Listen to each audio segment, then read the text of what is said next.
Praise God! A blessed day! Welcome!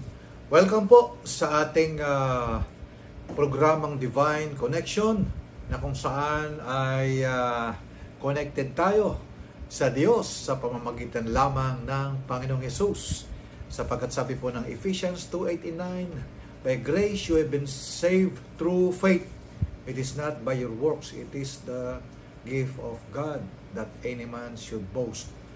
Kaya tayo po ay talagang connected lang sa Diyos through the Lord Jesus Christ. At syempre, connected naman tayo sa bawat isa. Amen.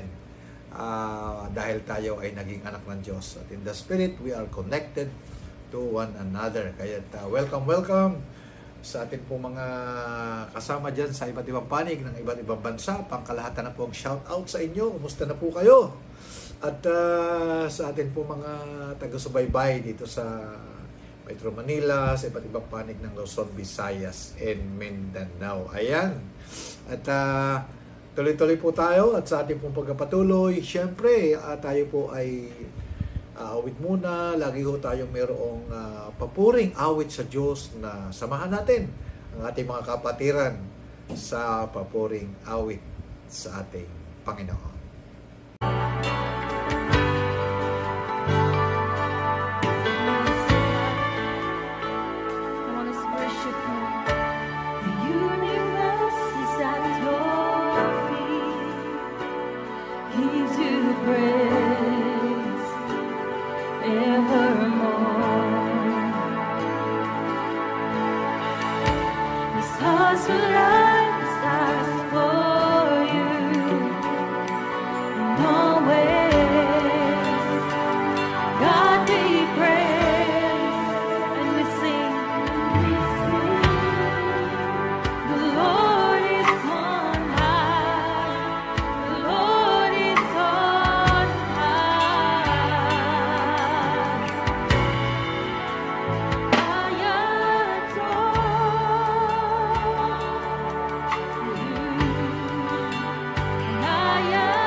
Salamat po sa ating mga kapatid na nakasama natin sa ating pag-awit sa ating Diyos na buhay.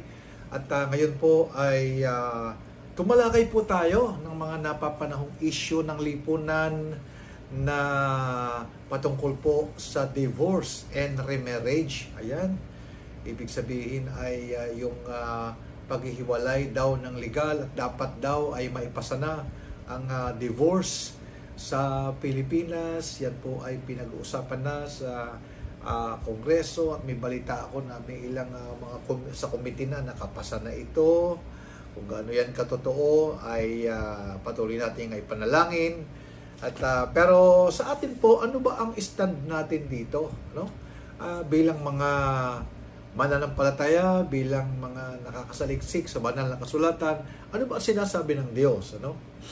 Sa divorce. At sabi po dito ng Panginoong Hesus mismo sa Matthew chapter 19 verse 3 hanggang verse 9, kausap ng Panginoong Hesus ang mga Pariseo, at babasahin muna natin sa English. Ang sabi po dito, some Pharisees came and tried to trap him with this question, should a man be allowed to divorce his wife for just any reason? Haven't you read the scriptures? Jesus replied, they record that from the beginning God made them male and female. And he said, this explains why a man leaves his father and mother and is joined to his wife, and the two are united into one. Since they are no longer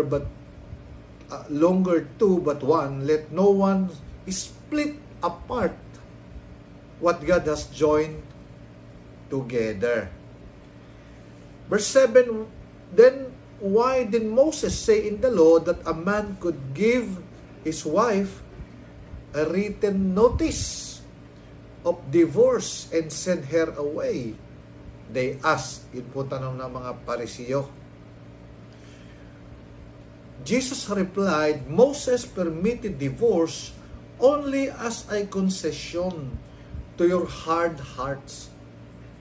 But it was not what God had originally intended. And I tell you this, whoever divorces his wife and marries someone else commits adultery unless his wife has been unfaithful. Ayan, at tayo po ay humihingi ng karunungan, kaalaman sa banal na Espiritu. And we pray na patuloy nating maunawaan ang salita ng Diyos. Maging kayo po mga kasama ko ngayon patungkol sa issue na ito, sa legal na paghiwalay o divorce. Kasi po, ang divorce law ay halos nakapasa po ito sa lahat ng bansa sa lupa. Liban lang ata na sa Vatican City, bilang isang parang bansa na rin kasi ang Vatican City.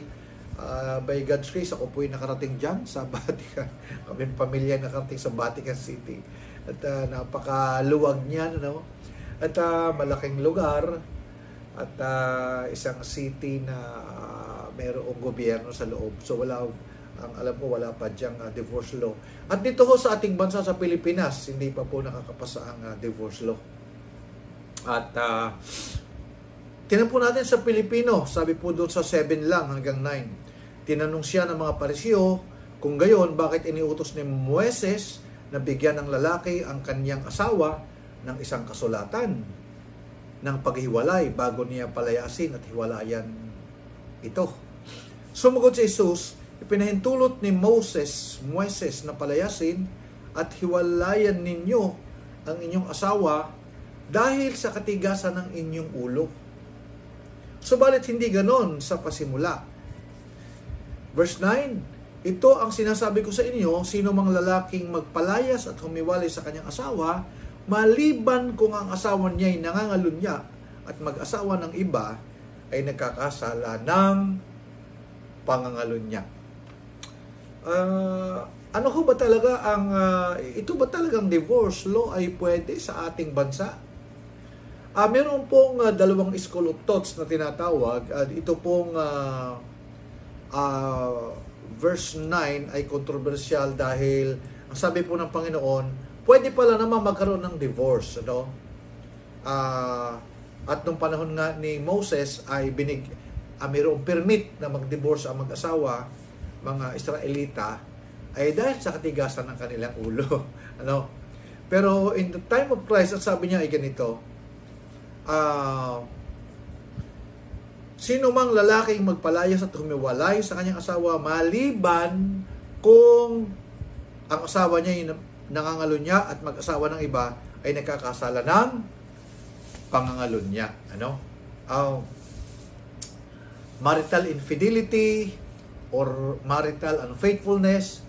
Ang isang school of thoughts ay kapag sabi nila ay ganon, kapag ang tanging ground lang dapat ng divorce ay marital infidelity. O yun nga po, yung nangalunya, nakiapid ang asawang lalaki o asawang babae. The problem is, sa mga bansa po na nagpasa ng divorce law, ay hindi po iisang grounds. Ano? Iisang ground. Marami pong grounds. Kaya nga grounds, ano? Merong nag-away lang, tapos nag-file na ng divorce.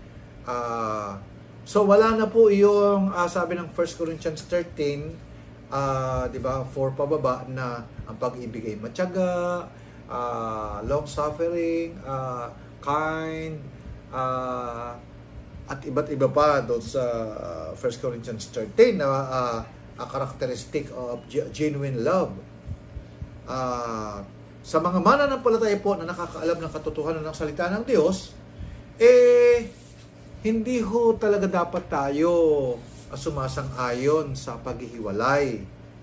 Dahil ano ho ba ang magiging epekto nito sa mga bata? Kasi pag nagkaroon po ng broken homes, di ba, broken families, at ito po ay napakadami sa Pilipinas, nagiging traumatic po ito sa mga bata. No? Nagkakaroon po ang mga bata, di ba, yung lalaki na walang hiwalay sa magulang, ang mga hiwalay, yung malayo ang ama, nag-asawa ng iba ang nanay, nagkahiwalay. Napaka-traumatic po nito sa mga bata. At ang bunga ho nito ay nagiging malaking problema po ito sa lipunan. Mas madalas po ay kaysa hindi, yung iba ay nagiging problema ng lipunan. Ito po ay nagiging na lululong sa mga droga, maagang mga nagsisipag-asawa, at nagkakaroon po ng maling landas ang kanilang buhay dahil nga po ito ay epekto ng mga paghihiwalay sa lipunan. At kung ito pong divorce ay mapapasa sa Pilipinas, ang dami na po ng kumbaga ngayon, 'di ba? Ang dami ng naghihiwalay kahit walang divorce law, ay lalo na po kapag nagkaroon ng divorce. Kasi ang problema po ay hindi lang naman isang ground ang ilalagay. Hindi po kasi sige, pwede akong pumayag kung ito lang ang ground. Itong pag nakiapid ang asawang lalaki o babae.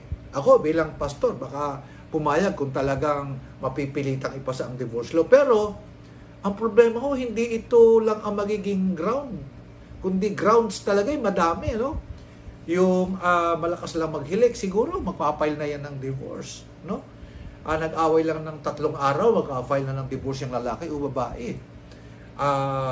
Yung pala, may nagagustuhan ng iba, no? Gagawa ho ang mga Pinoy pa naman, ang galing gumawa ng paraan, ano? Ay lalo hong marami, ako'y naniniwala na lalo pong maraming mapapariwarang mga tahanan, magiging mga broken homes, broken families, at ito po ay hindi magiging maganda. Babaksak po ng babaksak ang sambayan ng Pilipino.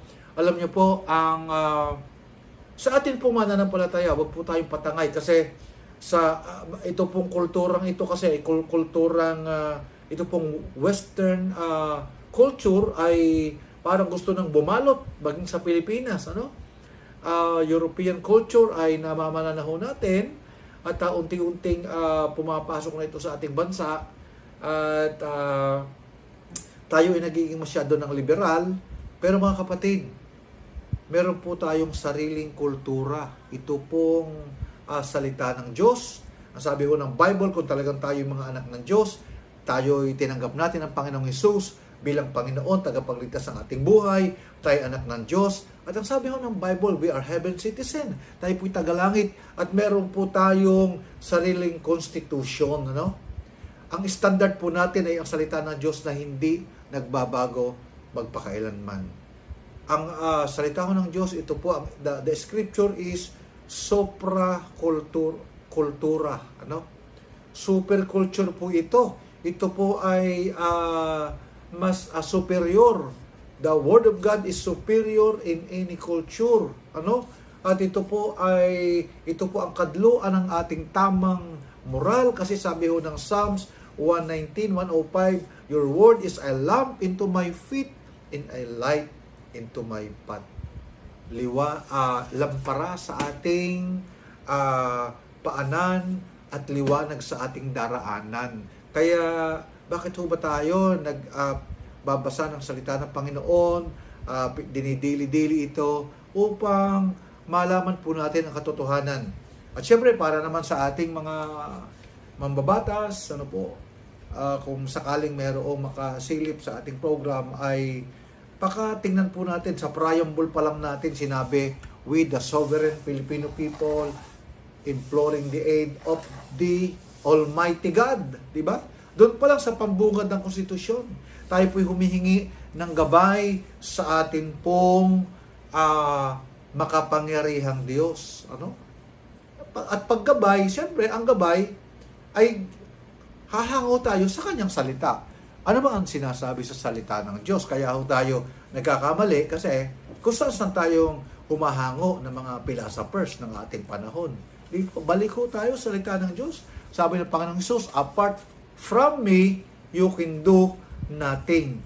The Lord Jesus Christ, He is not only the great teacher, siya po ay Diyos na nagkatawang tao, sabi ng Philippians 2:5-7, siya po ay bagamat Diyos, ay hindi pinanghawakan ng pagkapantay sa Diyos, kundi siya ay nagpakababa, naging tao, naging alipin at namatay sa krus upang tayo matubo sa kasalanan, at ang salita niya ay katotohanan. Ano? Ang salita niya ang magpapalaya sa atin sa katotohanan. So sana po ay patuloy nating panalangin itong ating bansa na itong divorce law ay kung mapasaman, okay, isa lang ang ground, ano? Marital infidelity. Alright? At ipanalangin natin ang ating bansa. Tayo po manalangin. Father God, dalangin po namin ang aming bayan na napakarami na pong mga broken homes, broken families. At ito pong divorce ay naniniwala kami na hindi po talaga ito makakatulong sa aming bayan. Lalo pong lulugmok ang sambayanang Pilipino. Lalo lang maraming maghihiwalay at lalo lang maraming mga bata magiging kawawa, mga may pamilyang mapapariwara. Lord, Father God, in Jesus' name, kami ay humihiling ng isang makapangyarihang himala at revival pa rin sa aming bansa, na ang maraming sambayan ng Pilipino ay sasampalataya sa iyong salita. At ito, ang salita ng Diyos ang panghahawakan. Lord, magkakaroon ng malayang pagkilos ang banal na Espiritu sa aming bansa, at maging itong mga ganitong mga batas ay hindi makapasa. At kung makapasa man ay ito lang ang ground. At kami naman na yung mga anak ay patuloy na maipahayag ang salita ng Diyos sa Luzon, Visayas at Mindanao, upang kung may makapasa man ng mga ganitong mga batas na hindi naayon sa iyo, ay wala namang susunod dito, dahil ang susundan nila ay ang salita ng Diyos. Pagpalain mo rin po mga nakasama ko, kung may mga sakit karamdaman, ang dinideklara ko ay kagalingan sa kanila sa pangalan ng Panginoong Hesus. Ikaw ay bumangon, ikaw ay pinagaling ng Panginoong Hesus. At sa mga may problema, ang karunungan, kaalaman, maging problema sa pananalapi ay dumaloy sa iyo, at ikaw ay magtiwala sa Panginoong Hesus, at ang divine wisdom ay isa sa iyo. Sa pangalan ng Panginoong Hesus, Amen and Amen.